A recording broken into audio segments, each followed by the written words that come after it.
I was winning in all categories. I was a kid and I was going to the Pan-Hellenic Championship. I won the Children's Championship up to 16, youth up to 20, hopefuls up to 23, and the men's, which was the highest level. I kept winning, attending Pan-Hellenic Championships, earning 4 titles and setting records. And as I was there during the flight and had landed, a coach from the national team came up to me and said, "You Kyrillidis, you're not going to Thessaloniki. You will go," he says, "in Loutraki, where the main training takes place, which is the starting point for the 2004 Olympic Games.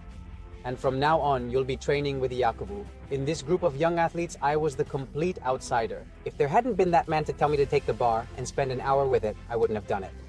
Within 2 or 3 days, I would have been kicked out because I wouldn't have been training just because I did something he thought it was okay and he kept me, and in 3 months.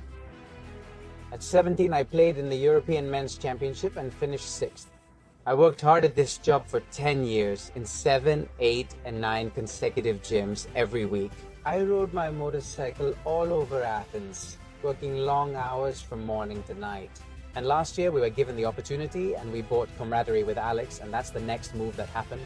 No, I shouldn't join the national team because I wouldn't be able to fully follow the program. And anyway, after some thought, I chose not to join the national team so I could keep my job. Who is the best athlete in CrossFit in Greece? Oh God.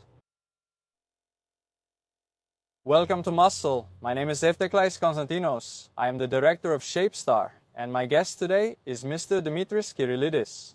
Dimitris, how are you? I am well. Thank you very much. Thanks so much, Constantine. Should I address you informally or formally? Informally. Informally? Okay, no. I'm not that old.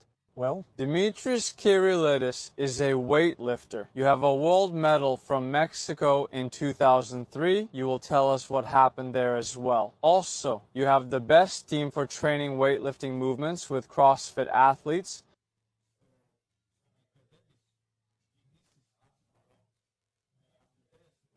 Mainly CrossFit? Mainly CrossFit, but you also have athletes from other sports that need it. Is that right? Yes. And right now you are the founder, co-owner of Camaraderie here in Kalithia. Perfect then. Dimitris, thank you very much. It's my honor. Thank you very much as well. So you have a long history when it comes to professional sports, so I want us to start there. Let's talk a bit about your childhood. Can you tell us about your first steps in sports? Is that where we're going? Yes. Perfect. It's a long story. All my life I've been doing something competitively. That's how I lived, and... You're still holding up well. I saw some things. The one who did a backflip? Yeah, it's crazy. And think about it like this, because we started with gymnastics, and that's where we'll start. Okay, let's go. And now think about it like this, without warming up. And after all that, after 30 years... Imagine others doing those things. They would probably get lumbago. Yes, I started very young in gymnastics at 4.5 years old with the classic routine. First of all, I was born and raised in Larissa. Until a certain age, my mother was from there. My father was from Thessaloniki. And because he was in the Air Force, they lived in Larissa at that time. I don't know what's happening now. I think that's still the case.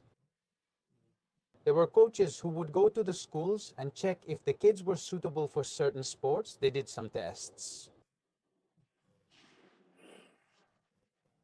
Mobility, perception of overall balance, and they would gather a group from each school, some kids, and then by training, a team would be formed. That happened to me when I was 4.5 years old, from 4.5 years old. So they started with apparatus gymnastics, and for about 10 years in Larissa, I did apparatus gymnastics. My coach there was Mr. Thomas Greiparis. I have to mention him because he was my first coach. An excellent coach, but above all, I had a great time. He gave me my athletic education, and after this man, whatever sport I did, I would do it to the best of my ability. He taught me to think like an athlete and to train, to be able to push myself. He was excellent. He was number one at that.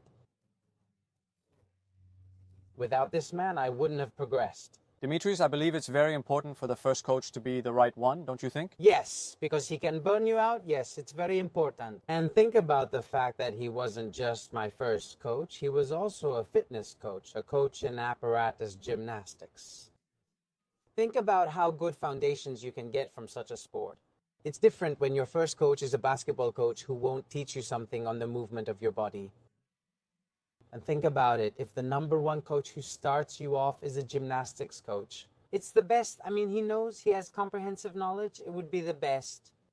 So I did apparatus gymnastics. He built the foundation and the mentality for me. He was excellent. He was a real person. We're still talking from 4.5 years old. I did really well there. The years I did apparatus gymnastics, I did really well. In general, the sport suited me very well, and I was able to develop and progress in it when I got there. But after about a decade, around age 13, at that point, my time in gymnastics. As the age category changes, the difficulty of the routines changes, and to do more difficult things on the apparatus, you need better equipment. Like you've seen those special pits that are like a pool filled with foam where the athlete can learn to do a flip. And if you fall, you land in the foam pit and you don't get hurt. We had a horizontal bar with a mat underneath and coaches above and below, ready to catch and hold us in the air. We had 2 rings hanging from the ceiling, 2 handles, and we did side swings. The equipment was very simple, almost laughable compared to what we had managed to achieve. So when the level of the exercises got high enough, I couldn't progress any further. Then the idea came up for me to move to Thessaloniki, where the national team is based. At MYKRA, have you heard of it? It's the home of artistic gymnastics in Thessaloniki. It's a very high level, even higher than Athens. It was at least back then, but I was really young. Can you imagine? We're talking 13 years old in the 90s. I don't know, July 1997, 8, I was really young, and you would have had different influences over there too. Yeah, it would have been great, but I was way too young to leave and live in Thessaloniki. My parents were strict. My father was in the Air Force. It was hard for them to move to Thessaloniki to support me. So it started to go a bit downhill, and where it started to go a bit downhill. Another coach who had come again to a bigger school, I was in junior high, he came to a school to scout kids, to recruit them. His name was Nikos Karavetsas, and he was responsible for wrestling and the wrestlers in Larissa. So the kids there told him, there's a kid here who walks on his hands. I used to do things like that, walking on my hands, doing flips at school and all that. I was kind of a mascot because, I grew up with that. It was very simple for me to do something like that. And he saw that I was athletic, he saw the basics. He picked up on it because he told me to come to the wrestling field. And this year anyway, I told my father about it. We went, and indeed for about a year, I started doing wrestling, and actually for a very long period, maybe even for 6 months. I played both the sports simultaneously without the coaches knowing about each other. And I used to train for 3 hours, then work with another coach for 3 more. Eventually, all the coaches had known me for 10 years. He said, I noticed that you seem a bit more tired. He realized that something had changed, that something had happened. So we told him, I've started another sport to see how it goes, because with gymnastics, I can't progress the way I want. And I started and did wrestling for about a year. So again, there in wrestling, every Thursday, the athletes of wrestling go into a gym and do weightlifting to help build their strength a bit. And the explosive speed parts. As mentioned, weightlifting, also done by other wrestling athletes, is a basic part of every Thursday. In Larissa, where I was, people did weightlifting, so I did it too. The level, think about it, of strength and such in weightlifting was very low for me. Let me give you an example. The first day I grabbed the bar, the Olympic bar, which is 20 kilos, the men's bar. I brought it up to my shoulders. That's what we call an épaulé clean. I did a strict shoulder press and lifted the bar. My gymnastics background made me very flexible. And I didn't know these things. I arched my back and fell backward. The first time I lifted the bar, I fell backward. I was, 50 kilos. And think about it. The first contact, how much? Yeah, we were just fooling around with weights once a week. And these clubs, in order to be able to field teams in various sports and to sustain themselves as clubs, needed to get some subsidies. The athletes, let's say, of wrestling, those who were a bit better at weightlifting would also compete in some weightlifting matches. So I also started to play in some typical weightlifting matches, simply just to form a team and for the club to exist. I saw it as a trip. Let's go to Thessaloniki or Athens for a match. In the end, I just enjoyed going. I was wrestling and I was also doing weightlifting. That year when I was wrestling, in the matches I participated in, I achieved more in weightlifting even though I only trained once a week and not specifically for it. Some very basic things so we can learn a bit about the movement of the clean, mostly the part where the bar comes to the shoulders. This is to build strength and explosive speed. So, time passed. You know, summer came, the good times. When I was young, I used to go to a seaside place where my mother is from, and I worked as a waiter. So every summer when school was over, I worked, so I earned some money. And I was also supporting during the year, you know, by my parents, so every summer I worked. And one summer, as soon as I finished my job, my father said, "Dimitris, do you want to just weightlift this year?"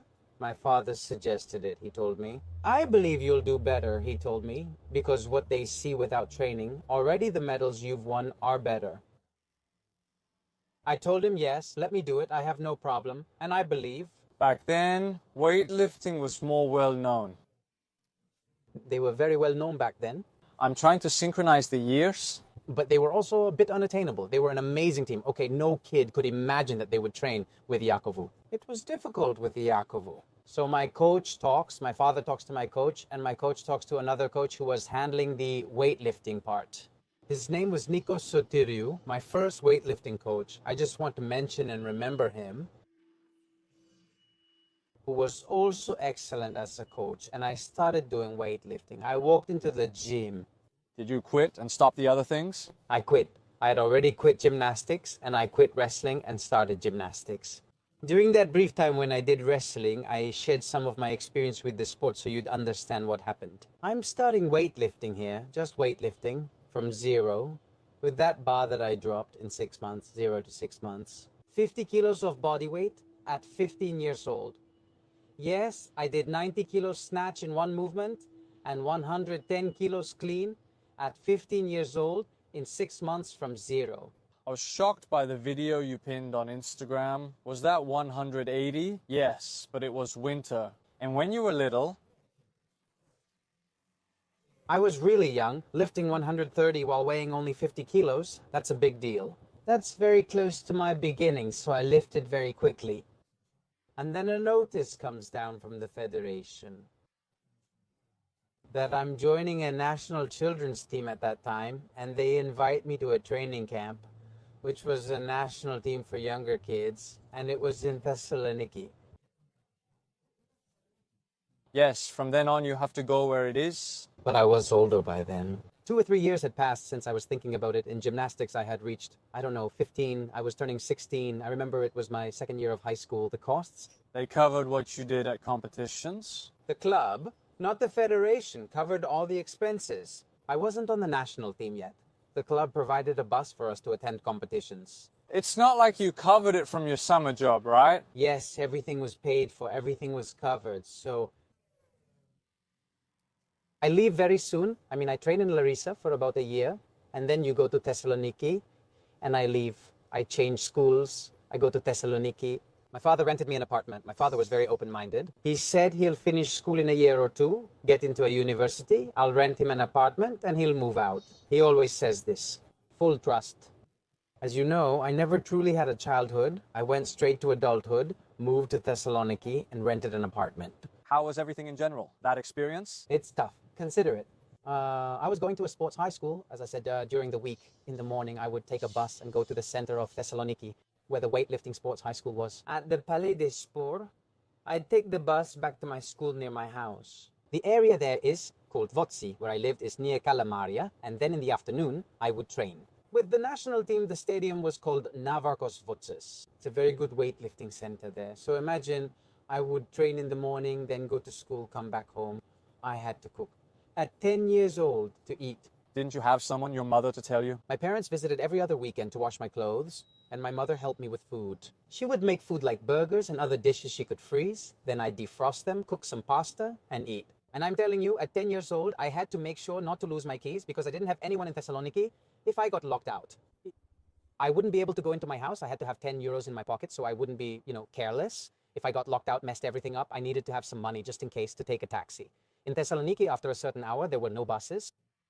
If I went somewhere after, I couldn't return home. Yeah, it was a tough year for me, really hard. And I went in there, trained for a year and a half, really hard, really intense.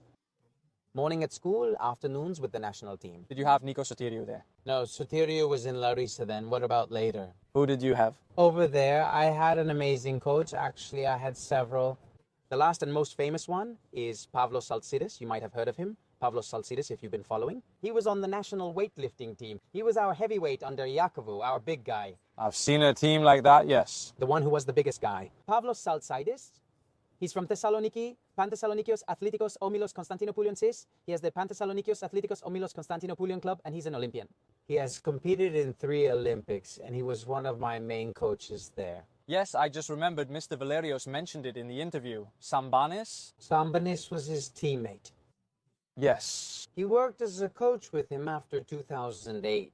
For a while, they were coaches together, but he was a top athlete, Sabanis. And he was my inspiration. You know, the name fit, it clicked, so he was my inspiration. Because I was a bit shorter too, just like Sabanis, about the same height, and the guy, technically, he was it.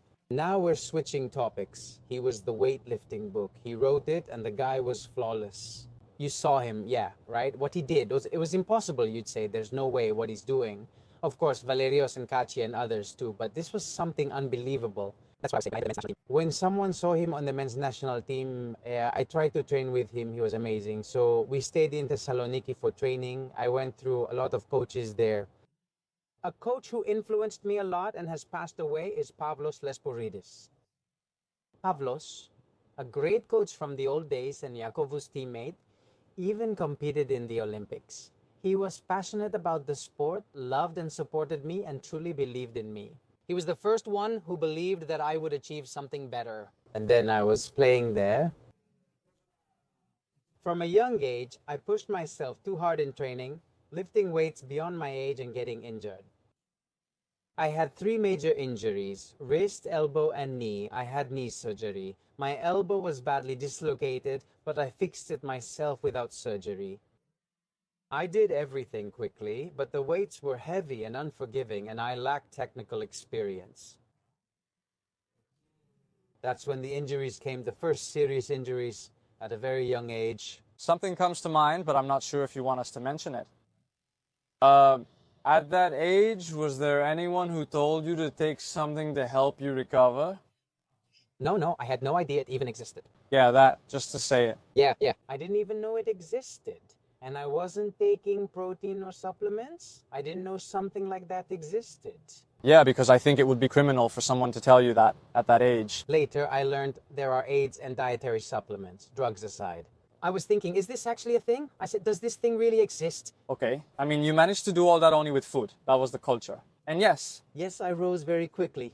I had a great foundation from gymnastics, which made the difference. After 10 years of gymnastics, 2 years of weightlifting built on that and shaped who I am. Having spent years in gyms and being well-trained. Why do you think the injuries happened? Was it due to rapid progress or programming issues? The programming was not wrong, but they were excellent coaches. I was inexperienced.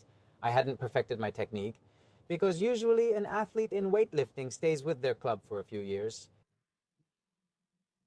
perfecting their technique. And by following such a plan, which builds your foundation, if you're really good, you can then join the athletic team and take off. I spent only 1 year at this stage, when most children spend 4 to 5 years. I joined a competitive program at 16-17, trained intensely, and quickly lifted heavy weights, just like the men. I broke national records right away. I mean, at 16, I was breaking 6 to 7 national records every year. At 16-17, I was breaking all the national records. Each year I competed, I broke national records and won every category. As a kid, I won the national championships children's up to 16, junior up to 20, hopefuls up to 23, and men's open divisions. I was winning, going to national championships, winning 4 titles and setting national records. It reminds me of what Mr. Valero said about Naim, who would win everything at the world level. Of course. All right, but what about you? I didn't make it there in time, I'll tell you. Yes, but winning men's nationals is extremely good. Sure. That also relates to each country's level, which was high back then for Greece. At that time, some national records were also world records, so Pyro's national record was a world record too. To break the national record, you needed a world record. The team was incredible, or Valerios's. Because you competed in the golden age. Yes, during the golden age, even at its end, it was still the golden age. So I go play in a pan-European championship. Are you talking about when you were 16? I am 16 or 17, still in Thessaloniki, renting, having surgery. My parents were in Larissa. That's what I wanted to say. Did your parents support you? Did they ever say, you know, my child, maybe you should come back? I was hyped, absolutely. They knew it would work. The injuries that came. The injuries, okay, they were quite upset, especially my mother. But you wouldn't say that held you back? No. Psychologically, I was always very well. I mean, I would break my hand. I had my arm in a cast from here to here, and I would go to the gym and do whatever I could. It was a good time. So then I go to a real one. I've had knee surgery. I'm ready, in good shape. I have a meniscus problem. I have surgery, and then about a month, 40 days after the operation, it's a pan-European championship. So I started training right after surgery. With stitches, I would still train a little. I started doing only the exercises, but not in any real condition. Have you seen at all what weightlifting is like with the snatch and the clean and jerk? Yes. I mean, I also did it at TEFA. You also did it at TEFA. When you receive the bar above 90 degrees, that's called power. Now it's called power snatch or power clean. Or as old school, we used to call them upright. Yes. When lifting heavy, you squat very low under the bar, almost sitting, to help lift more weight. And that's a technique. So with my operated leg, I only did power because of the surgery, since I still hadn't regained my range of motion. I trained once and then went to the European Championship with that leg. It was a European U23 championship in which I could have won a title. It was in Spain. It was in Ferrol, and I said, let's go there and see what happens. Anyway, I came in third at the European Championship, but I had to push myself to get the medal. I lifted more weight than I had in training since the surgery and had to do squats to lift them. My operated leg hadn't fully recovered its range of motion, but I forced it during a competition and injured it again. Oh man. I finished the European Championship and get the medals. We returned from Spain to Athens at Eleftherios Venizelos. Then I had to fly back home to Thessaloniki, and as I was on the flight and landed, a national team coach approaches and asks, "You Kyrillidis, you aren't going to Thessaloniki. You will go to," he says, "to Loutraki. The main training camp for the 2004 Olympic Games is starting, and from now on, you'll be training with Iakovu." What are you saying now? This now? So young, I only have my competition bag, no clothes to stay, and a rented house in Thessaloniki. I go to Loutraki. We did a camp there, 3 months of preparation. And in 2003, the European Men's Championship was held in Greece, in Loutraki. That's why Iakovu took them, to train and prepare in the same climate as the matches. It was perfect. In 1999, we won the Men's World Championship. Valeros had won a medal, and in 2003, the Men's European Championship was in Greece. I went there to prepare as a young athlete chosen by Iakovu. Were you the youngest one? One of the youngest. We were a group of about 20 people, all of us between 17 and 20 years old, young guys just starting out. And there were another 10 people along with the women, 20 more who were the main national team. Pyros, Kahi, the top ones, the top in the world, and so on. We arrived, our bus got there, the bus was going to Loutraki, the bus arrived at night, around midnight. They took us directly to a restaurant. Iakovu had everything well organized. Restaurant, gym, rooms, guest houses, everything was perfect. We go to a restaurant to have some food at night so we can sleep and train the next day. Iakovu comes there too, a bit sleepy, wearing slippers, We go inside, he talks to us a bit strictly. Things are very serious here. These are the best athletes in the world. We're going to have a very tough training session. And from this team, out of the roughly 40 athletes, men and women, only the top 10 will remain who will participate in the 2004 Olympic Games. That was the situation, and when the prologue and all that ended, I was eating a steak there. He says, "Does anyone have a problem? They should speak now." I raise my hand and say, "Mr. Christos, my leg, I had surgery and injured it during the match." And he saw that it was swollen. He won't answer or talk to me, but he talks to the other coaches and assistants. There was a whole coaching team. He asks, "Why bring him here? There are 40 of us. Why did you bring the injured guy?" This was my first interaction. Think about it. So I go. Anyway. He didn't know anything about this? He knew me well, but he saw I was hurt, I was young, and he didn't expect much from me. So the next day we went to the gym and I couldn't even walk. There was Pyrrhos Dimas Valerios. the best team. Yes, it's my first time staying permanently. He could have kicked me out, but I'm joining this team. I'm on set at training time, but I didn't train and was sitting behind. A coach comes, Politidis Alexandros, cousin of Valeros Leonidou, an amazing athlete and an excellent coach. And he says to me, "Why are you not training?" I tell him my leg. He says, "It doesn't matter." Iakovo had created an intense training program then. We trained 5 hours each morning and evening, doing 5 exercises per session. We did squats, then repeated snatch and clean and jerk several times. In the morning, it took 5 hours, then we ate, rested, and in the afternoon, repeated snatch, clean and jerk, and legs. We did 4 snatch, 4 clean and jerk, and 2 leg workouts per day. You tell me these things and triple singles. How can someone handle that? The whole program, 1 hour each for snatch, clean, and legs. 5 hours in the morning and 5 in the evening. And he says to me, listen to what you will do, he says. As long as the others are training 1 hour, you will take the bar and lift it only with your hands. That's what is called a strict snatch, strictly only with your hands. My legs weren't working, my leg was shattered. You'll only use your hands, nothing else. So could your leg get better in a year? It got better right away.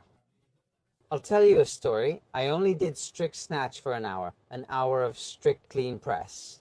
When I had legs, I did a few half squats and followed the others program with the bar, but only strictly. I gradually added 30-40 kilos as I rested and my leg improved. A doctor gave me daily all-day physiotherapy, which was my routine. After about 10 days, I felt better and started training a bit.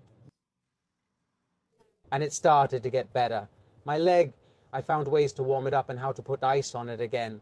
Then imagine my whole leg on top had formed a scab. Because I was using a heating pad, I was training, I was in a lot of pain, and then ice, then snatch, and then clean again. And I did this 10 times a day before every exercise and after every exercise. Before, I would use a heating pad and then ice 10 times a day. And my leg, my skin was burnt, it had gotten a burn and it was a scab. Think about how much I wanted to do it and how hard I tried to hurt less so I could join the team. I won't say much during those months. In the first 10 days of joining them, it helped me start to recover. In the first month, I did very well and finished the preparation at age 17. To lift really good weights, to set new records again and again. And for Iakovu to choose me for the European Men's Championship when I was just 17, leaving out people like Valerio, like Tselili, who didn't compete. Pyrrhos didn't compete. Pukahi, Sebanis, Mitru, Christos, and Spiro did. I call those guys the big names.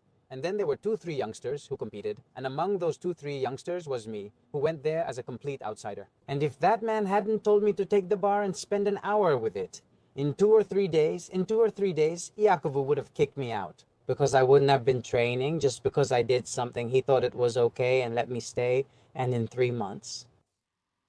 I played in the European Men's Championship at 17 years old and came in 6th place after everything I had been through, which was an incredible achievement for that time. And in the same year at the World Championship, again with the national team, I came 2nd in the world that same year, and that's how it was. When I entered the men's national team dynamically and I really dove right in. You entered the national team very dynamically.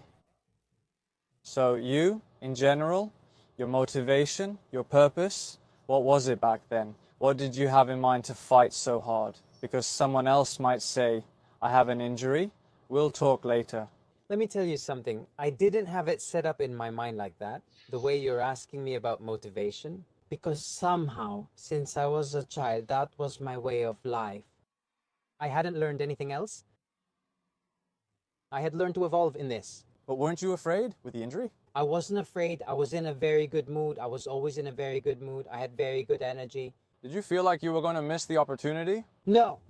And in general, even with the injuries I had, even the surgeries I went through, I never believed that I was done. I always felt that I was fine.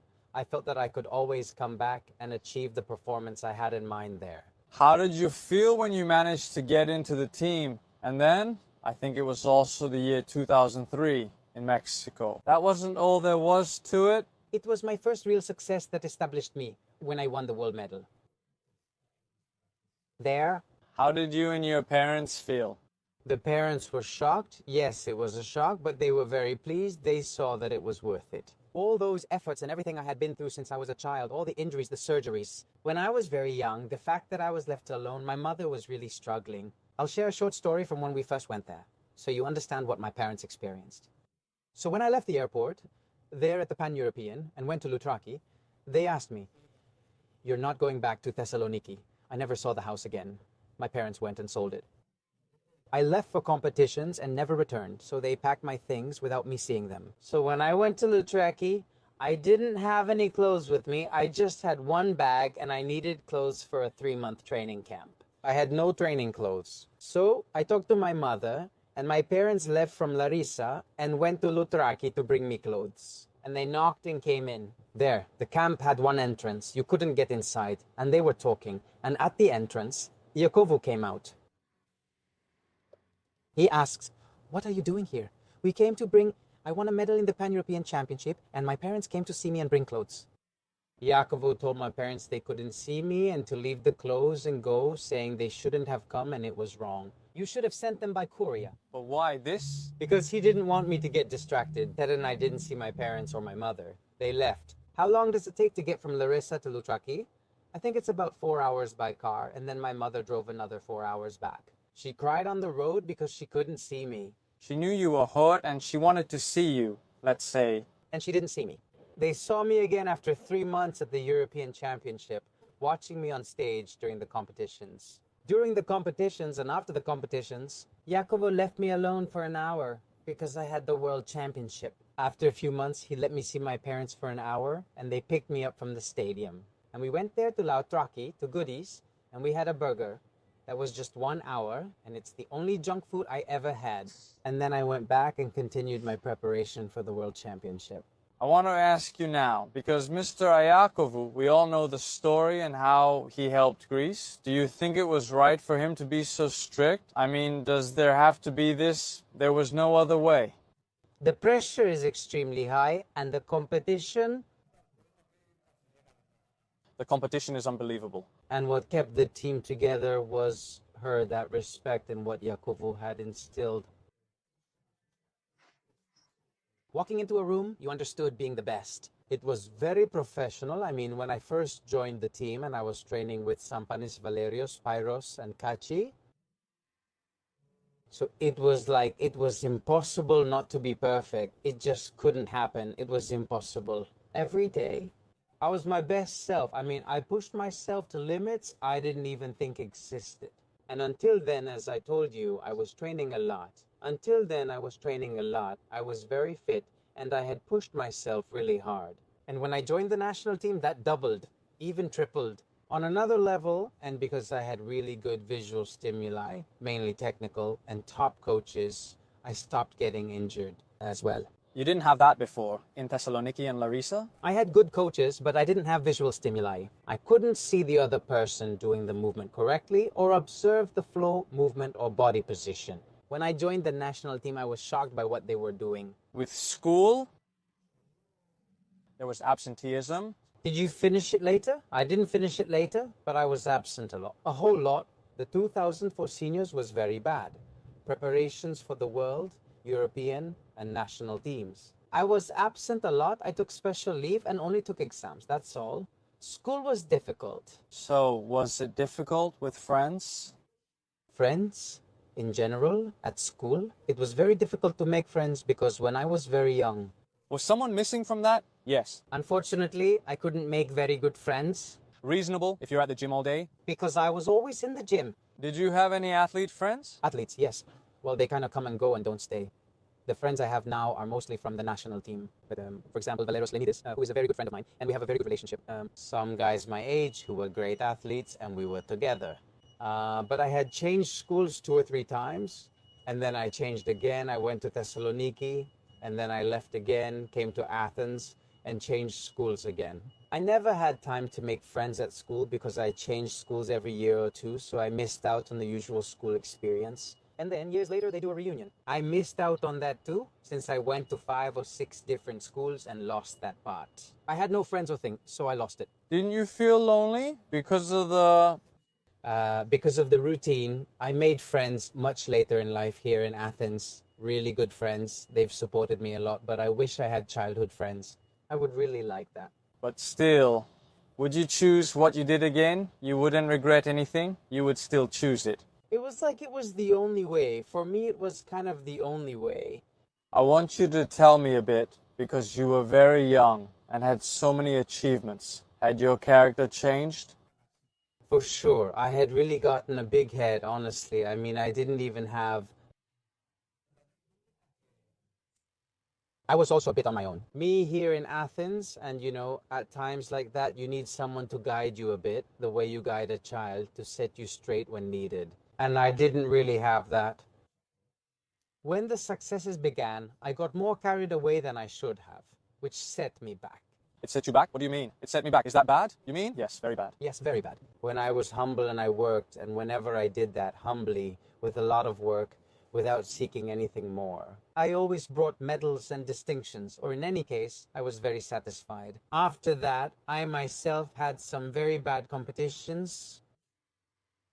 And then again, after 2004, Let's say after 2004, yes, after 2004. Because even in 2004, I had a very good success. And after 2004, in 2005, in 2006, and then again, something happened. Let's say I had lost it a little bit. I tried really hard. In 2006, I reset my mind again and said, let's do it right this time. And I trained really well. I reached a very good level again. And then I had a very serious injury. I dislocated my shoulder there again. In a match, during a training session, before the 2006 World Championship, I had a very serious injury. I had a major surgery with 7 anchors. They cut through my chest, bicep, the whole area here. The whole injury was right there. I was really badly injured, and I was like Valerios. Do you remember him in the gym? Valerios? The one who told you they called it the art? That was a nickname they used for Sabanis Kachi and Valerios because they were the 3 most technical athletes in the world. Not just that, they used to call each other art in the new generation. I was one of those kids who got that title. In other words, I was art because I had a background in gymnastics. I had very good balance, very good mobility, and a very good sense of my body. I lifted a lot of weight quickly and with very good technique. When I was young, I got injured because I was inexperienced, and when I got older, I got injured because I pushed myself too hard. All my injuries happened because I was going at 110% every day. That was my mistake. I didn't protect myself. There is a way, yes, to listen to your body a little and not try to be the best in professional sports every single day. But in championships, shouldn't you be in the red daily? Not every day. Once you've reached a good level, it's not necessary. But there also needs to be consistency. Be consistent and be smart. After a while, I had a really good world championship, which I lost in 2006 with Yakovu in front. I got injured and he was really upset about it as well. And it took me 6 months to get back in somehow. At the 2007 World Championship in Thailand, which also served as an Olympic qualifier. In 2008, I still hadn't fully recovered. 100%. And did you quit after that? No. I'm talking about 2008. In 2008, the team that was involved in doping was disqualified. So you also had the injury? But I had the injury a year before I played in Thailand. I was in the very good team of Yakovos, the new one, where we also qualified for the Olympics as a full team in 2008. But when that scandal happened, it was cancelled. Team? I want you to tell me now, all these years, was there a salary financially to make a living? Yes, there was. Not as an underage, though. No, as Valerios told you, even if you were underage, you would get something. You could get through. There were certain stages, depending on the distinctions, some scales. But I didn't get the top ones. Those top ones were Olympians and such. I was younger in age and a younger athlete. I was in a middle tier. But it was good. We didn't need much money since everything was covered. You were making preparations. When we were doing training, we stayed at Agios Kosmas. There was also a restaurant inside. We ate. You didn't have anything to worry about. Equipment, clothes, shoes, everything. Wherever you needed to go, they would take you. You wanted some money to go to a cafe and buy something for yourself. You didn't get the money that you would be able to set aside just to move around a bit more comfortably. That's what I took, very little. But you didn't need to work like athletes do now. No, it wasn't necessary. I was at my peak back then. It wasn't necessary. From 2004 to 2008, our funding dropped significantly, but our strong team stayed at the top. Even though only food and accommodation were covered and we weren't paid, it was enough to become a good athlete. Now let's move on to what comes next. When things start to go downhill. Let me put it that way. Something like that? The drop in weightlifting. At that point, did you think that with everything that happened, maybe you should quit the sport? Did you continue with the sport? You became a coach. After the scandal and the national team disbanded, we left, and I knew there was no going back. I was born in 1985. At 23, I felt young and optimistic about the coming decade. I was 23 years old. I flipped the switch instantly, and within a week, I found a job as a mover with a truck and started working. You did something unrelated. I came back right away and said, I have to survive. You didn't study? I was at the EFA, but I wouldn't finish because then I started working, and I was working a lot, and I flipped the switch and started. I got a truck while working at the company. Was there a financial problem? I had to earn a living while you got money from your parents. I never asked for help or got involved in anything odd. I mean, like within a week, I went to work. I was in the national team. I took off the uniform mem, and within a week, I went to work. For many years, from 2008 to 2014, for years, I did nothing. I didn't train, nor did I go to any gym. How did you feel psychologically? As if I had never done them. My focus was on work back then. Didn't your focus bother or depress you? I didn't get depressed. We were scared with everything that had happened. There was also the crisis back then. There was a crisis, and I was just trying to survive. I also worked. In 2014... Would you do something to avoid that? Or would you do the same thing again? Or would you become a coach sooner? I could have coached earlier, but there was no opportunity. In 2014, you'll see how everything arrives and leaves on its own. A friend of mine tells me, why don't you start coaching? He asks me again. I was still 14, I was 29 years old, I wasn't well, I wasn't becoming anything at all, I had lost, I was nothing. He says, start training to play for the Olympics in 2016. I just come. And I listened to him and said, let's go do the training. You remembered everything. All of yours. And I grabbed the bar. Back then, I worked at a sound systems shop and did various jobs. During my midday breaks on Mondays and Wednesdays, when shops in Athens closed, I had time off.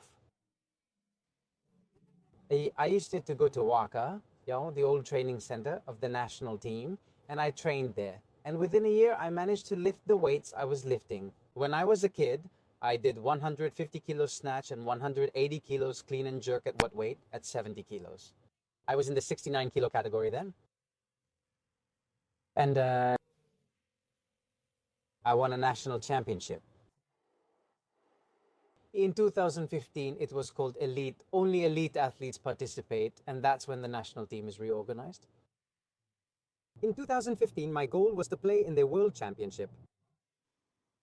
Back then, without a team to qualify for the Olympics, the team, not the athlete, had to qualify, but there was no team. If you were a very good athlete and you ranked in the top 60, top 80, or top 80, you could get a wild card. It's called playing alone for your country, by yourself, not with others. You qualified as a team, but it's like qualifying individually, though that option didn't exist. I said I'd do it. I lift weights well, compete in the Pan-Hellenic Championship, and back then, only 2 or 3 kids were on the national team, and I beat them. Think it over in my category. I'm lifting a lot of weight again. I hadn't joined the national team yet because I was working. I began the process to join the national team, took the doping test, and officially met the criteria.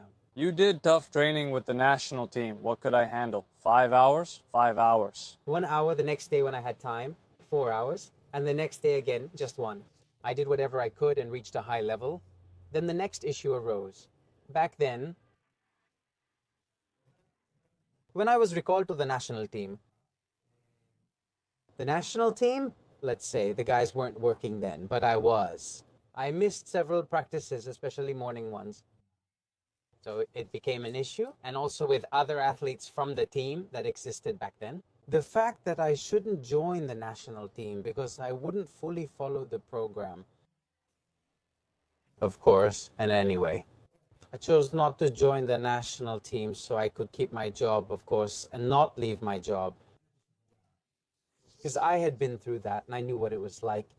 Yes, and I didn't want to quit my job and risk something happening or failing there again. Then to start over again with work from the beginning, to send out a job application, and I chose not to go. I didn't go, I resigned. I had officially joined the national team following the Wonder Protocol, which requires daily location declarations for doping control. I completed the protocol, joined the national team, resigned from the federation, and told them I wouldn't continue.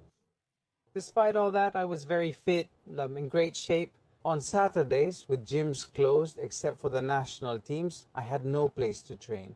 A friend of mine told me back then, why don't you go to a CrossFit gym? You can train there, they have proper bars so you can work out. So I go to the gym, to Anna Fragko's Cross Garage, just to do a workout, and I run into the best athlete who had ever come out of Greece. And I do a workout. She sees me shocked and says, I don't know what you're going to do. Think about it back then. Who trained her? Valeros Leonidis. But he only had time to train her once a week, so he only saw her then, she tells me. Meanwhile, Valeros had talked to them about me. That there's an athlete who is very technical, and if I'm ever away somewhere, on a trip or something, he should come and teach you instead. He had already told them a long time ago that he had his own athlete who was very technical, so they knew me a little through Valeros. Anna sees me training, and as soon as I finish, she says to me, listen, I don't know what you're going to do, but are you going to teach me? I started teaching Anna. Little by little, I did some classes at her gym, and that's how she got to know me. She heard about me. She heard very good things from the kids. At a random party, Mihalis. Milonakis, who owns Gear Up and North Zone, called me and offered me a job, so I went to North Zone and started working. And that's how I became like this. And I got the label that I'm now a coach, and I started at North Zone 10, 11 years ago. Michalis supported me a lot because I didn't have anything else back then, and I said to him, Michalis, I want at least these hours, so I can at least make this amount of money so I can pay my rent. I couldn't pay my rent.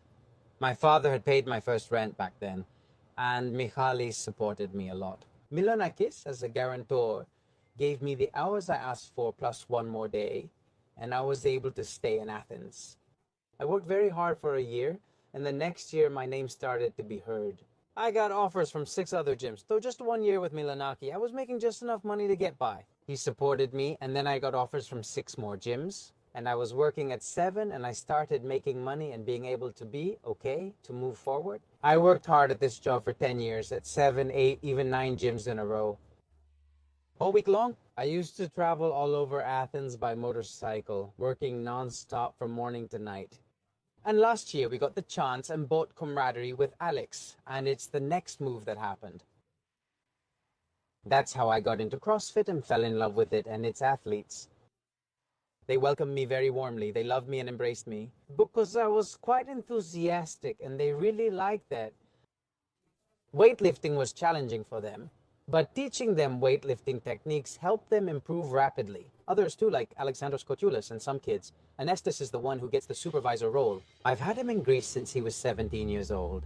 At the gym I attended, Dimitris was 17 and just starting out, while I had already been coaching for years, so I took him under my wing. You managed to turn your passion into a profession. Yes, even though you hadn't believed it, you hadn't thought about it. No, it just happened on its own.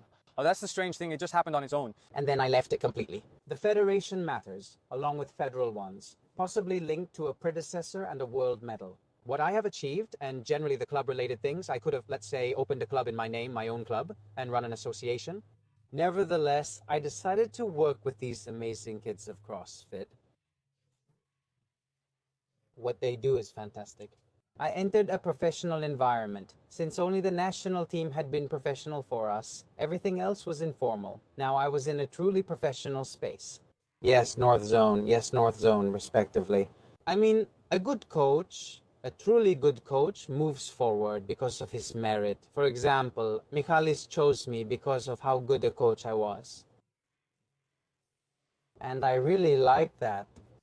Because I knew that as long as I was good and kept getting better and was punctual and polite, I started learning how to handle people, how to work with others, and how to do all that I would move forward in my life. That developed, and I really like the professional aspect. If you're good, you move forward. Just like in CrossFit, if you're good, you'll make it to the games and the biggest competition. You don't depend on any coach or any club or any national team. You choose your own coach, your own nutritionist, the gym where you'll train, and you go to the competitions and become a world competitor. And I really like that because people started choosing me, not because I was a national coach, but because they liked me personally, they wanted me to train them. I was fortunate to work right away with Greece's top athletes, many of whom were world class, and I gained tremendous experience. They put me in the CrossFit scene just like that. They planted me there because I learned from the best. How many weightlifters join CrossFit? How many do weightlifting? And I began to adapt. I kept training them so they could get better at CrossFit, not just become good weightlifters. And after that, the idea for programming and that brand name you mentioned was born. Team Kyrillidis was created by the people from the very beginning. You should know I didn't have social media for the last year and a half. Now I have social media.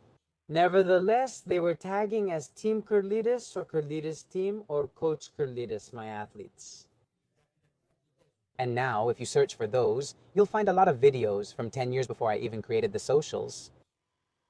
So I have a very good friend who believes in me a lot, who is also my best man. I was the best man at the wedding of Giannis Torsiotis, who is a top programmer. And he was telling me to make an app and launch this program. Honestly, I barely learned from my experience. It's about CrossFit athletes, including weightlifting. But I wasn't very good with technology myself, so I was moving a bit slowly. One day he comes to me, takes my phone and says, "Home, here, take it, this is yours."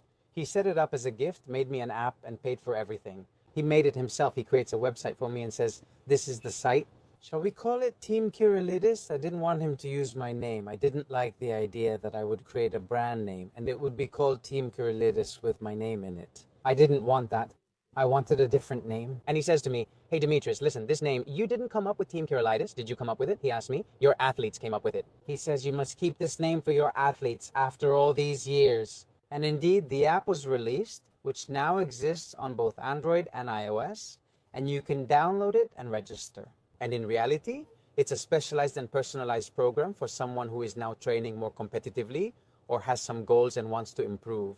But also a more general program, the Basic and the Basic Pro, which is aimed at kids who do CrossFit more competitively. And what do they actually do? In the program they follow with their coach, I also work with many coaches. Or they might be following someone from abroad paying for a program. They remove the whole strength and weightlifting part and put in mind, they adapt it. So I've created a program that's live, meaning every week a new program comes out. Every week I upload something new which matches all the CrossFit programming. However, whatever you do, if you want something more specialized, it can be tailored exactly to you. It can be more premium and personal. For a top athlete like Anestos Artemis, who is in the Association of Tennis Professionals, and for weightlifting, he follows my program. We talk with his coach, we know exactly when to schedule it, how it will be done, and we perfectly match the two programs. And this was born again my gift, my whole journey, it's a gift. It's because of your efforts. Then I left gymnastics for wrestling, and weightlifting became a gift to me. I won my first world medals, and again, my training made me a coach. He made me a businessman, and this here was a gift. Thanasis, who had the gym here. With Alex, it helped us a lot that we are now partners. Okay, all three of us are partners, and it helped us a lot. He truly believed in me and Alex. And he preferred to give it at a much lower price so that people he believes in could get it, and that all of this could grow. And he moved forward. Everything was a gift. Everything was a gift in my life, my work, the gym now, business, sports, the medals, everything was a gift. So, are you okay? What you call a gift isn't exactly a gift. I think it's from the effort you put in and the fact that you're so good and everything came to you. I don't think it's exactly a gift.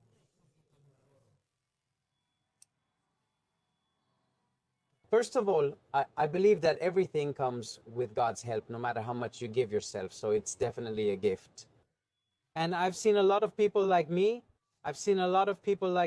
My fellow athletes like me, and even better, who haven't managed to achieve what I have achieved. That's why I call it a gift. Because I could have had a more serious injury that would have stopped me, or I could have gotten injured during the competition where I won the medal. What if Jakovo hadn't taken me in? Or what if my father didn't support me? There were so many possibilities. And in the end, somehow things just work out on their own in life. That's why we call it a gift. Because I truly believe in God. I think it was a gift from Him. Also, let's say that just because you're a good athlete, it doesn't mean you'll become a good coach, because you need different skills. No, but it worked out for me. I became a pretty good athlete, you know? I stopped at 23 years old. I could have done much better things. I had a lot of future ahead of me, but for the time I spent, the successes were really good. And in gymnastics, and even later on in the coaching part, I think I've done better. Dimitris, I want to ask you about your partner. Why did you choose Alex? Why did you want to partner up Alex? What did you see in him? I've known him for many years. He was one of my first students. It is 8-9 years. At first, when they told me Alex Kotulas is here and he wants to meet and train with you. It was a bit of an awkward way. Who is he? Now, do you know? I imagine someone strange, weird. You know, who thinks something? And anyway, a kid comes, Alex Kotulas, who is shy and thin. Then, when he first approached me, he shook my hand and spoke formally, so I thought, okay, here we are. My first impression was that he acted like a robot, and I remember not knowing what to expect. He worked at North Zone. He was also the one who started his job there. They trained all day and night. He took classes all afternoon and finished at 9. He would greet me downstairs while I was teaching, and I would tell him to go upstairs, get his shoes, and come back so we could train. Even though he trained and worked all day until 9 post-meridian plus, had an hour commute home. I would tell him as he was about to leave, already dressed. I'd tell him to go get his shoes and return for his lesson. He wouldn't respond, but he'd go upstairs, get his shoes, come back, and do the lesson. I paused and thought, is this it? He's the one. He was fully alert, with his antennas and ears open to listen. That's the kind of champion, someone who can listen and evolve. So at first I observed a bit of his character, the way I handled him as an athlete and how he responded. And then I got to know him better. I met his parents, his siblings. There were friendly relations. And when the opportunity for the gym came up, He was the one you thought of? I didn't just think about it. I said that if you take it, he's the only one I can work with. So if I had all the money to buy the piece myself, I had all the money, the whole package, and I went to buy camaraderie myself, I would give half the share as a gift to Alex. I spoke to him and got him into the game. And I said, without Alex, I can't do it. I won't buy the gym. I can't manage this gym. Only with Alex can I do it, because we were a really good team. I handled the weightlifting part, and he handled the CrossFit part. How long had you known him, just so I understand? I have known him for about 10 years as my athlete. Then we became friends, and I still know him as my athlete today. And now he takes lessons. Even now he takes lessons every Saturday when I have the competition team. Here at Camaraderie, he comes in and takes lessons every Saturday. He keeps learning and has a student's mindset, which makes him Greece's best coach. Yes, because if you say you know everything, what's the point? And he's also from TEFAA. It's his job. I mean, it's his profession, but he's gained so much knowledge and listens to so much advice. And even now, at the stage he's at, where he's also achieved a lot in sports, despite all that, he keeps his ears open. He really respects other people's experience, and he absorbs everything like a sponge. And I believe that's what makes your combination work, yes. The combination is what propelled someone up. That's what he did, and that's what made them believe him. And Thanasis, yes. And we are the best team. We have the best relationship we could have for this thing. And if any one of the three of us was missing, it wouldn't have gone so well. It wouldn't have worked out so well. I mean, whoever was missing, it wouldn't have gone as well. As with Thanasis, he had it for years, but couldn't take it further or do everything alone. Now, Dimitris, do you think you've reached a really good point? I mean, that you've made it? We've only been at this a year. We haven't succeeded yet. We definitely need a lot of work, but the numbers show that it's at a really good level. I believe we still have a lot of improvement ahead of us. Every day I see mistakes and I see things we need to improve and move forward. We're not entrepreneurs, it's just something we're doing right now. I've worked in many gyms, so I gained experience with various entrepreneurs and big names like Mihalis. We offer better support and training than any gym. I was aiming for what helped me succeed as an athlete, just so you know. When the training was over and we did, let's say, a long training session, Pyros, Kakis, Sabanis, and most athletes went outside to rest or smoke during our break. That's how I became who I am. I stayed inside and watched these athletes. I became really good at understanding what they were doing. And I tried to take the good things from Sampani, the good things from Pyros, the good things. And then when I became an entrepreneur, I started to take the good things. I've worked at 10 different gyms, learning from each and brought that knowledge here. All the good things I saw from my colleagues. And, you know, I have very good colleagues. I work at gyms that I usually don't leave. I keep them. I don't just quit and leave. It's something that really has to be inconvenienced. Something must have happened for me to leave. The collaborations I've had have been really good. Even the gyms I've stopped working with are very good. And I have very good colleagues. Dimitris, I wanted to ask you about the app. When did you say the app was made? Now? These past 2 years? Is it probably about a year and a half? At the same time, I created my social media. If someone wants to download it, do they have to pay? No, it's free. Then they can sign up. You sign up, you enter some information so that it can generate for you about your details and your level. I've entered several fields. How many kilos should you lift in each exercise? Yes, and when I create this program, we've built an AI behind it so that it can generate. Instead of giving a percentage, it tells you the exact kilos to lift. For example, you have an exercise to do, like a complex snatch. It doesn't tell you a triple at 85%. It tells you a triple at these kilos, a double at these kilos, a single at these kilos. It gives you the exact weights directly. So I want you to tell me now about future plans for the app, for camaraderie. If you want to become an organizer, if you want to organize something. In general, about being an organizer, I've never thought about it. It's a big responsibility and requires many work hours. Some events in Greece are doing well. We're the main force behind the organizers because we have the flute players who go to the competitions and the trainees who are a bit more, who want to do something more competitive and play in the competitions. And we have a lot of such trainees. Now, camaraderie is going very well. We want to develop it as much as possible with Alex and take it to the next level to make it even bigger.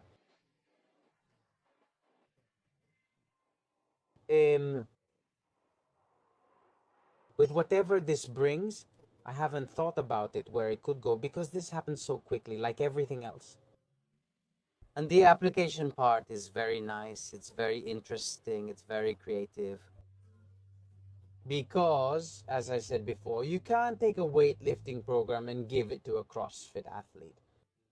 To do that, because it's a sport on its own. You can't connect it with another sport just like that. You have to adapt it so that these kids improve, but at the same time, they're also good at their own sport. In CrossFit, I mean, not to make them good at weightlifting and not for them to stay good at CrossFit.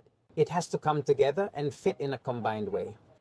So with the experience I had from Ana Fragku, from Alex Kotulas, from Anestis, and from Artemis, from some programmers and from various people, based on my experience and feedback from people here over the past 1.5 to 2 years, because I had it a bit earlier in this form, I used to take a photo of the program and send it to some athletes every week. They gave me feedback and I kept evolving.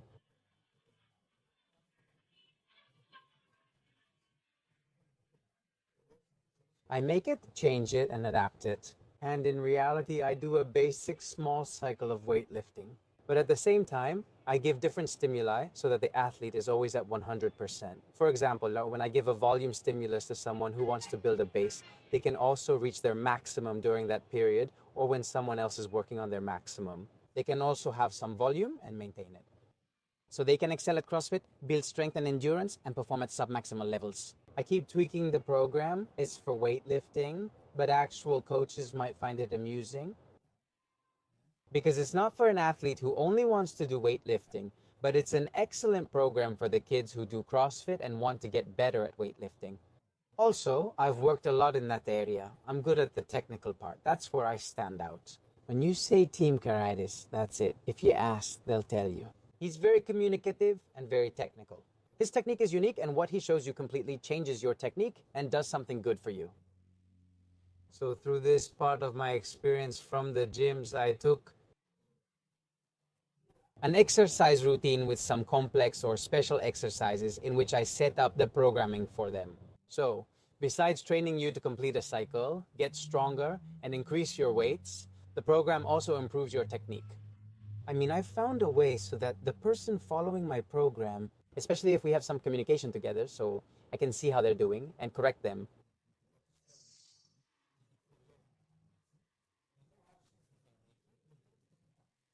And I don't see them in person. Or the kids who are here in Athens, and I see them once a week. They're at a gym, let's say in the other part of town, and they come once a week to train, or once every 2 weeks. They follow my program and improve even though we don't have lessons together. But I wanted to ask you, is the app strictly for CrossFit athletes, or can it be for others as well? It is for CrossFit athletes. It is specialized. It has facilities to support any activity, including CrossFit. Also, I have in mind as a future development within this app to add some weightlifting programs like the ones I used to do, whether it's a child or an adult, so that even a weightlifter, whether Greek or from abroad, can eventually use it. Because I also have athletes from abroad who only do weightlifting. The next step is to set up a program in there so that it also has a program someone can choose, one that is only for weightlifting, because he is a weightlifter or wants to work out with weightlifting. So that's the next step. That's easy for me. I've been doing it all my life. It's very easy to make such a program. This is the hard part. That I'm making now. But what I'm making now is also very interesting. All right. And Dimitris, I want you to tell me now, at the gym, did you mention what you'll be doing? Events or? It's difficult, but something might be possible. We organize a lot of seminars with Alex, both together and on my own. After social media, this comes too. I mean, I became accessible to people from the provinces who didn't know me. I worked full-time in Athens, and anyone who knew me had my cell number, which spread by word of mouth. Someone who was in the provinces couldn't find my phone number, and I couldn't leave Athens. Once social media launched and I became reachable, people started messaging me like you did. Just like now that we did a podcast and I've even gone to Ferris in Alexandroupoli to give a seminar. I've been to Thessaloniki at the lab, to my friend Dimitris, many kisses. I've been to Larissa, I've been to Corinthos, I've been everywhere. I've traveled all Greece. We went to Crete with Alex this year twice, both to Heraklion and to Chania. We're leaving with Alex for Chios in 2 weeks for a seminar. I've been there twice, and now we're going to Chios for a third time, now so I can understand. Now, basically you train coaches and athletes. There's one athlete that is training and has his coach and his club in a gym that doesn't have a weightlifting coach. It's in the province and doesn't have a weightlifting coach. I go there one weekend and give them a seminar. Both the coaches and everyone else learn. I teach them all the basics. How the body position should be, how the bar should move, what the rhythm of the movement is, and then how speed should be added, and how the selective part of the movement should be included. Then we fully practice together, constantly talking, practicing, and analyzing all exercises and the program. And when you leave from there, you might say, it's just a weekend when you leave from there. The other person now has a strong foundation to begin working. And at the gyms I work with and visit once a year or once every 6 months, I go back and I see the same people again. And we take it one step further. I chat with the trainers since many gyms use my program. I collaborate with the trainer who develops the program and they use mine. So the guys have some contact with me and they get my program, they do my program, they have some contact. I return again after they send me a video and the relationship develops with a weightlifting coach for something very specialized. No matter how skilled their coach is, he can't demonstrate it because it's highly specialized and impossible for him to show. Is there also a certification, I suppose? There is no certification. There's nothing someone else that participants can get. This will happen soon. Oh, is it in your plans? Yes, it's in my plans. We've already made contact. Someone else might want it. May need it. This will happen soon. Nevertheless, I inform you that I have a lot of students from TFA. Yes, they have certification. They finish TEFA with a specialization in weightlifting, and they come to me to learn weightlifting, meaning they get a degree from TEFA and take lessons with me to learn weightlifting. Those who come to me seek knowledge, not a degree. But this is also very important, and it's good to have not just a certificate of attendance, but a degree that requires a certain number of hours, let's say around 100 hours, not a self-proclaimed one. And this is in the works so that you can do this thing. And in the nearby areas such as Loutraki and Corinthos, I also go once a month to the lesson. I go once a month, I do a 2 or 3 hour lesson. After a month, these kids have another lesson with me, learn a lot, and are very satisfied. It changes their worldview there, it blows their minds. Yes, that too. And as an online course, I believe it would go really well. So that's it. Let's go now. Last message. Is there a message you want to share with the world? We have CrossFit athletes watching us, champions, everyone. So whatever you want to say, so we can go to the second round. Message. Okay, I'm not very good at giving lessons. I'm more about sharing a message. In general, in my life, I did everything a bit fast and a bit wrong. I had injuries. I think I'm not very good. Look. The hardest thing is to get up and go to the gym to train. To go to the gym, you train. And then if you're inspired by the people at the gym, your coaches, if they inspire you, you stay too. They should find a gym and a coach to inspire them and stay. Some kids choose to train online with me, even though they could pick another coach, and they prefer learning with me online because I inspire him as a coach. And in the end, that's what matters. Sometimes you more accomplished athletes have some really great conversations. Alex Katoulas with Kyrillidis, whom I've been with for 10 years. I've picked up some things, learned a lot, and continue to learn, but overall, I've gained so much. Why stay with him if he no longer teaches you? He inspires you to stay. He inspires you as a person just by being there. As Iakovo did for us, we would enter the gym, and just because Iakovo was there, I was better in the gym. On the days he wasn't there, I wouldn't push myself to the limits. Didn't he try harder when Iakovo was there? I was there, like the camera was on me, and I had to be the best version of myself. So that's it. They should find a gym with quality people that inspire them. They should stay and work out, whatever sport they do. Or... Nice message. Now let's go to the second part. But I'm experienced in this. Yeah, okay. Because Iakovo did this for us. Yes, there was. There was. Okay. Isn't it ammonia? Yes, ammonium salts. Ammonium salts. Iakovo used them by placing a cotton piece soaked with the solution in a small bottle. Yes, to have it in your hand, yes. And when I was ready to take a rest, it refreshed me. Because did you ever touch it on you? No, if you put it on you, it leaves a kind of coolness, like when you put alcohol on. And if you blow on it, it feels refreshing. Yes, you feel something. Does it do that? Was he wiping me? In all the videos with Iakovo, he has it in his hand. While wiping me and talking, he put some on my nose. I smelled it, and you felt a bit. He put it on me a little, and sometimes when he was anxious, he smelled it too. All right, so do you also want to mention what it does to you? The ammonium salts? I think it has a very strong stimulus that affects your sense of smell. In this case, it's about smell. But the stimulus is so intense that the brain gets shocked and wakes up. It's like in weightlifting. Have you seen how Pyros, for example, Iakovo used to slap him? Yes. I've seen that with other athletes too. That's a stimulus too, an extreme one. Like when someone slaps you to wake you up or get your body ready into a fight mood, you know, in a survival mood. It's another stimulus from smell, not hearing, unlike when his voice speaks.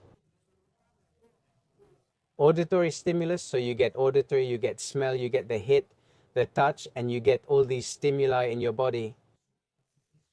You go crazy too. Now let's go to the second part. I don't know if you know anything about the questions. So I have a second one. If you don't want to answer, you must smell. It says over 18. Have you read it? I don't know. Yes, I've seen them. That's why it is. Is power for the lower body and hangs for the upper body? Technical question.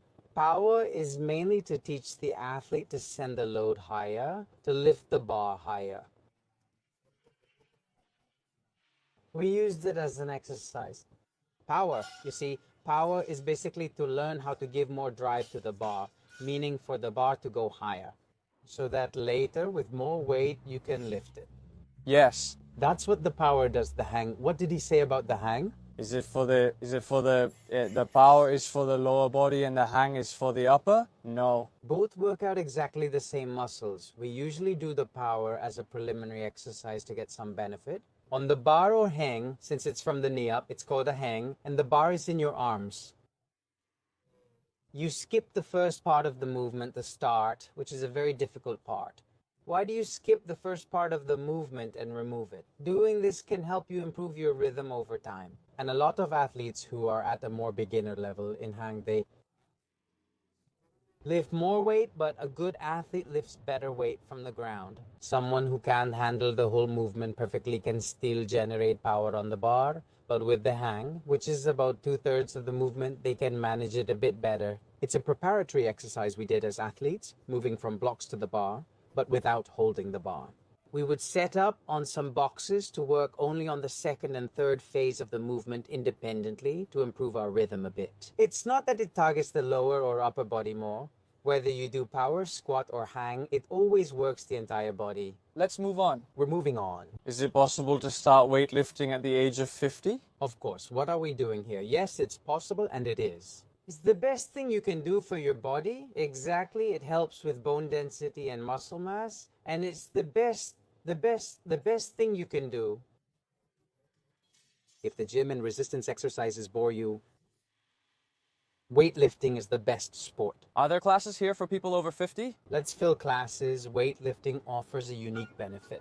A total beginner, even at 50, 60, or 70 years old with health issues, they can learn the technique with a barbell, which is way lighter than their body weight. If you want to work your back with free exercises, you need to do a pull-up. That means lifting your own body weight, whether it's 72, 90, or 100 kilos, you must perform a pull-up with your weight. A person weighing 100 kilos uses a 15 or 20 kilo barbell and masters perfect technique. Because it's much lighter than him, weightlifting has the advantage that you can learn a technique with 5 kilos, or even a child with 5 kilos, 7 kilos with a small barbell, and learn perfect technique. Whether you're 12 years old starting to learn weights, or you're 50. To learn technique and slowly add weight and eventually do the sport really well, and very gradually. That's why people of all ages do it. I think it's the best for the body. Do you have someone older in age who We have a lot of people. has managed to lift it and there? Yes. We have kids who are also friends and personal friends who do it. Did they just start now? Yes, he started at 45. Now he's 50. And he lifts 110 kilos clean and jerk. It's crazy. And it gives you quality. It's crazy, really crazy. I'm moving on, yes. Is Anestis natural? He is natural. All the people I work with are natural. Yes. Here's why. Especially Anestis, I can answer easily. Not even him, and I knew Anestis. As I said, I started him at 17. You knew from then. And I know very well that he was 17 years old. His physique, what his body was like then, and how it is now. So it was normal. When I saw him at 17, my jaw dropped. That's unheard of. When I saw him at 17, I had never seen a kid like that in gymnastics. If this man did bodybuilding in America, he would be Dorian Yates. Yes, I saw him at 17. And I said, no, it's not possible. It's not possible. My head was saying it's not possible. I've seen his progress clearly over the years, as well as the progress of all the kids I train. Wait, how do you know though if someone else is using? Okay, wouldn't his body transform? Yeah. Wouldn't his body change? If someone uses, does it bother you? Would you cut him off or just dislike his mindset? No, I wouldn't cut him off. It's good for the coach to know, but I wouldn't cut him off. You'll see it as things progress. You'll understand from the progress and how. If someone gains 7 kilos of muscle in 3 or 6 months, or even 6 kilos of muscle, that's not possible. Yeah. When you have an athlete who is stable in their weight, doesn't have ups and downs, doesn't get strange injuries, is stable in their mood and all that, you understand that this is a natural kid who is competing. Yes. I'm moving on. Yes, many say that in CrossFit you see the worst weightlifting techniques. Do you agree? Look, let me tell you. It's a high intensity sport, so when you have to do a workout at very high intensity with a really high heart rate, you have to do the movement. It's normal for your technique to break down. Also, the exercise you do before you grab the bar might exhaust a muscle group that's essential for the artistic part. For example, you might grab this pull-up bar to do a front lever hold. Holding the bar long enough to tire your grip so your hands can't hold on during the deadlift. If you don't have a good grip, you can't generate force on the bar and use proper technique. So many times CrossFit really messes up your technique. Because the exercises you do in a workout are the kind they want to see. And who can handle it? And who can do something better, let's say, to lift more weight? That's why you see bad technique. Just so you know, I have athletes like Giotis, Papatanasiou, Borantas, Anestis, Kotulas, and Babe who lift exceptionally well, much better than many others. Pure weightlifters. I have athletes who lift better than pure weightlifters. Of course, they don't lift as much weight as a weightlifter because their sport is different and they train differently. But their technique, I'm telling you honestly, is really very good. And you must have heard about the Kyrillidis team. As a man, my boy, that it's a good team that trains with quality, at least when it comes to technique. Does weightlifting help in martial arts? Yes, it helps. Starting with wrestling before weightlifting improved my explosive strength. Explosive parts of strength and speed, which all martial arts have, whether it's striking or wrestling, they all have sudden changes. Both Brazilian and wrestling have explosive moves, entries, explosive stances, and counters. It helps a lot. Most of them actually do weight training. In fact, some of the guys do it too. One of them, Miletis, who is really good at it. Is he joining the union? Did Miletis also attend a seminar? Yes, he said so. He came to learn, and he was really good, both as a player and as a coach. I'm going last. Dimitris' question, who is the best athlete in CrossFit in Greece? Look, so I don't do anyone an injustice because most of the athletes are mine, and there are also some very good athletes who are not mine. So I don't do anyone an injustice. Will I smell? I've seen in some videos, do you shake the kid? Yeah, shake it a little. They say it becomes more like that. Does the salt break and get harder? Yeah. Does it heat up for us? Ammonia form in liquid that should have been lighter. I think this is a harder thing. It also looks strange. It also looks like a hard thing. Very good. Are you okay? Have you gotten used to it after all these years? Is it much heavier? Yes. It's the strongest. I teared up. Yes. It's stronger than I expected. Well, Dimitris, thank you very much. Thank you very much. It was an amazing episode for me. We heard your story and you mentioned you hadn't shared these things before. I haven't said these things before. How you started gymnastics and all that. Only those close to you know it. So it was really nice. That's it. Thank you to all of you who stayed till the end. Do you want to mention something for anyone that might want to get in contact? Then you can send important things on Instagram. Because I'm not only at Camaraderie, I'm at many other gyms, at Two Monkeys, at Depot Box, at Train Box, at North Zone. I don't want to forget anyone. Now more than 10? Not more than 10. Now I'm at fewer. I don't have time to go to so many gyms. Which one? Did you say you're going to Chios now for seminars? I'll go to Vetus in Chios for a seminar. And other places? Will you go to other places as well? Yes, I'm going to Larissa on the 30th of the month. Are you going too? I'm visiting several places. So how do you book? Does someone book? Do they just go to the gym? Is it the day or not? Seriously? Every gym has a different policy. At some gyms, you can just show up. At others, you have to, for example, do you reserve a spot because they have limited spots? Yes. At some gyms, you can pay online. At others, you pay in person. So they should send me a message about whether it's in Athens or in the provinces. This lets me tell them which gym I work at and when I'm available. Because I'm not only in camaraderie, I have many good partners in many gyms. Thank you for staying until the end. We're closing the video now.